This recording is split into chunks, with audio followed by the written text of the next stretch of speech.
تو یہ کہتے ہیں جی حضرت ابو سفیان، بھئی ہم مسلمان سمجھتے ہیں، لیکن مسلم شریف کھولو، حضرت ابو سفیان کا چیپٹر کھول لو، ایک ہی روایت ہے اس کے اندر کہ حضرت ابو سفیان آ کے نبی علیہ السلام کو کہتے ہیں فتح مکہ کے موقع پر، چونکہ اسلام قبول کر لیا، سورہ توبہ میں آیا تھا کہ 4 مہینے کا ٹائم ہے، یا اسلام قبول کرو یا جزیرہ نما عرب چھوڑ جاؤ ورنہ قتل کیے جاؤ گے، عذاب استحصال آئے گا۔ یہ طلقاء ہیں، یہ مسلمان ہو گئے رضی اللہ عنہ، ہم مطلب ان کا اس اعتبار سے احترام کرتے ہیں، لیکن صحابہ کرام کو ہضم نہیں ہوتا تھا کہ یار پوری زندگی انہوں نے جنگیں کی ہیں، آخری اوور میں آ کے یہ مسلمان ہو گئے، تو وہ ان کے ساتھ نہیں بیٹھتے تھے۔ ظاہر ہے کہ ان کے باپ دادا مرے ہوئے تھے ان لوگوں کے ہاتھوں۔ تو حضرت ابو سفیان نے کہا یا رسول اللہ آپ نا مجھے کسی جنگ میں اپنے ساتھ لے جائیں تاکہ باقی مسلمان مجھ سے محبت کریں، پہلے میں آپ کے خلاف لڑتا تھا، اب آپ کے حق میں لڑوں۔ یہ انہوں نے ریکویسٹ کی اور نبی اسلام لے بھی گئے غزوہ حنین کے موقع پر، لیکن پھر مصیبت بن جائے گی، بخاری مسلم میں موجود ہے، نبی صلی اللہ علیہ وآلہ وسلم نے حضرت ابو سفیان کو 100 اونٹ گفٹ کر دیے۔ سر آج 100 اونٹ جو ہے نا 3-4 کروڑ روپے سے کم نہیں بنتا۔ تو انصار مدینہ آپس میں چیما گوئیاں کرنا شروع ہو گئے، بخاری مسلم دونوں میں ہے کہ ابھی تو قریش کا خون ہماری تلواروں سے ٹپک رہا ہے، اور نبی علیہ السلام نے بجائے انصار کو مال غنیمت دینے کے اپنے انہی دشمنوں کو 100 اونٹ دے دیے۔ مسلم میں تو بڑے سخت الفاظ ہیں، چند جو نوجوان تھے، نوجوان ذرا زبان کے تیز ہوتے ہیں نا، انہوں نے کہہ دیا اس شخص پہ اس کے قبیلے کی محبت غالب آ گئی ہے، یعنی رسول اللہ کے بارے میں۔ ابھی کلمات کفر تھے، لیکن حضور کو وحی کے ذریعے اللہ نے بتایا، حضور نے ان کو بلا لیا، تم نے یوں کہا ہے۔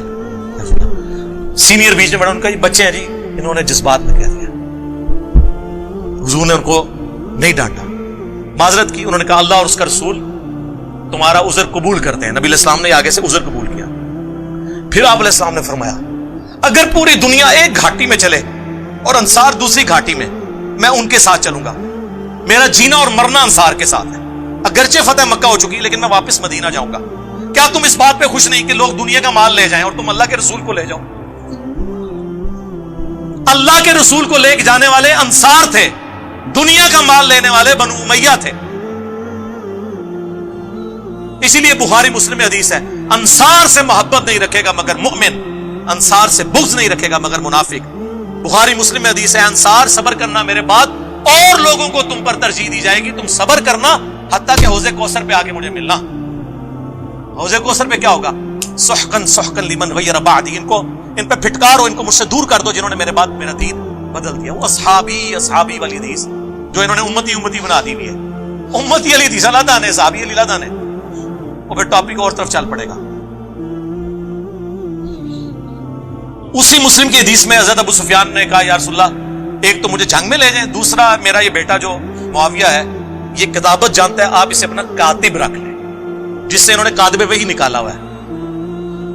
اور راوی حدیث کہتے ہیں کہ ابو سفیان اگر حضور سے یہ ریکویسٹ نہ کرتا، حضور خود سے ان کو یہ کبھی یہ چیزیں نہ دیتے، کیونکہ وہ جو راوی تھا نا اس نے میری ویڈیوز دیکھی ہوئی تھی، ظاہر ہے یہی کہہ دیں گے یہ لوگ۔ انہوں نے کہا اس لیے کہ حضور کی یہ عادت تھی کہ آپ انکار نہیں کسی کو کرتے تھے۔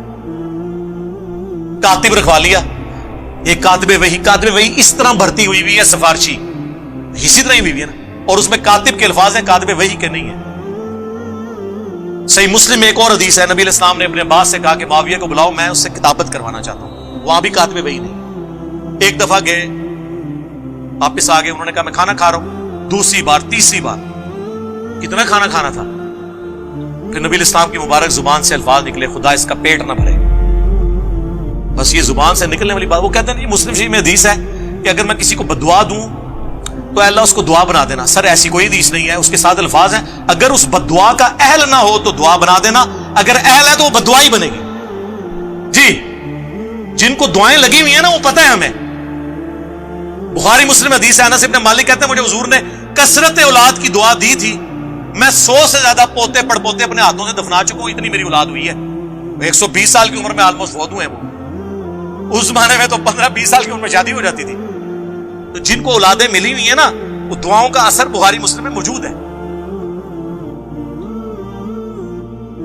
ادھر آپ دیکھ لیں، آپ کتاب الاوائل اٹھا لیں ابن ابی عاصم کی، اس میں انہوں نے لکھا ہے کہ پہلا شخص، بلکہ مصنف ابن ابی شیبہ میں موجود ہے، پہلا شخص اس امت میں جنہوں نے بیٹھ کے خطبہ شروع کیا وہ حضرت معاویہ رضی اللہ تعالیٰ عنہ تھے، کیونکہ ان کا پیٹ بہت بڑھ گیا ہوا تھا دعا کی وجہ سے. میں تو دعا ہی کہوں گا نا، میں بدعا تو نہیں کہہ سکتا.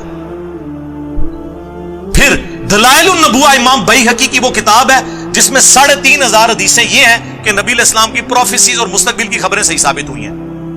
عمار کو باغی جماعت قتل کرے گی، یہ حدیث بھی وہ لے کے آئے، اور بھی کئی حدیثیں. اور وہ یہ حدیث بھی لے کے آئے کہ ابن عباس والی جو حضور نے بھیجا تھا، بلاؤ اس کو، میں نے اس سے کتابت کروانی ہے. چوتھی دفعہ آپ نے فرمایا خدا اس کا پیٹ نہ بھرے، اور اس کے آگے لکھا ہے کانا یکتب الوحی، وہ وحی لکھا کرتے تھے. یہ واحد جگہ ہے دلائل النبوہ جہاں وحی کے الفاظ ہیں، باقی ہر جگہ کاتب کے ہیں، خطوط لکھنے والا. اور یہ بس اتنا ٹکڑا اٹھاتے کانا یکتب الوحی، آگے لکھا ہے وہ حدیث کا راوی کہتا ہے کہ حضور کی یہ پیش گوئی پھر پوری ہوئی اور پوری زندگی حضرت معاویہ کا پیٹ نہیں بھر سکا. یہ سال لکھا ہوا ہے کانا یکتب الوحی کے. اور دوسرا میں ان سے معصومانہ سوال کرتا ہوں، دلائل النبوہ میں حضور کی پیش گوئیاں ہیں جو مستقبل میں پوری ہونے والی ہیں، اس حدیث میں کون سی پیش گوئی تھی جو پوری ہوئی ہے؟ یہ حدیث اس کتاب میں کیا کر رہی ہے کہ خدا اس کا پیٹ نہ بھرے؟ جب تک کہ پیٹ نہ بھرا جائے تو یہ پیش گوئی پوری ہو، اور وہ ساز راوی نے کہہ دیا. اب جب یہ ہم باتیں بتاتے ہیں، یہ کہتے ہیں یہ بولتا ہے، یہ میں بول رہا ہوں. امام بیہقی کو رافضی، امام مسلم کو کہو، امام بخاری کو کہو. امام مسلم نے تو مسلم کے مقدمے میں لکھا ہے میں عوام الناس کے لیے حدیثیں لکھ رہا ہوں، اور یہ حدیثیں مسلم میں ہیں. ہم سب و شتم کی بات کرتے ہیں تو وہ مسلم میں ہے. 6229 بخاری میں کچھ حصہ ہے اس کا کہ بنو مروان کہا کرتے تھے، ممبروں پہ بلا کے لوگوں کو، صحابہ کرام کو مجبور کرتے تھے کہ حضرت علی پہ لعنت کرو. الفاظ ہے لعن اللہ ابت تراب، نعوذ باللہ. یہ کہتے ہیں سب کا مطلب تنقید ہوتا ہے. لعنت کے الفاظ مسلم میں موجود ہیں، مسلم میں موجود ہے. حضرت سعد ابن ابی وقاص کو مجبور کیا گیا، انہوں نے انکار کیا. اس پہ میرا لیکچر حضرت معاویہ 15 امام اہل سنت کی نظر میں، یہ میری ویڈیو آپ 2-2.5 گھنٹے کی دیکھیں، طبیعت آپ کی صاف ہو جائے گی. تسی بیٹھے کتے ہو؟ وہ باہر نکلو تو پتہ ہی نہیں دنیا بدل چکی ہے. خلفائے راشدین کے خلاف بغاوت کرنے والوں کو نبی علیہ السلام نے باغی کہا ہوا ہے. بخاری مسلم دونوں میں حدیث ہے. باقی صاحب ایک ایک پتھر اٹھا کے لا رہے تھے. عمار ابن یاسر نے 2 پتھر اٹھائے ہوئے تھے مسجد نبوی کی تعمیر کے دوران. 60 سال کی عمر، آلموسٹ 50 سے 60 کے درمیان، 2 پتھر اٹھائے ہوئے.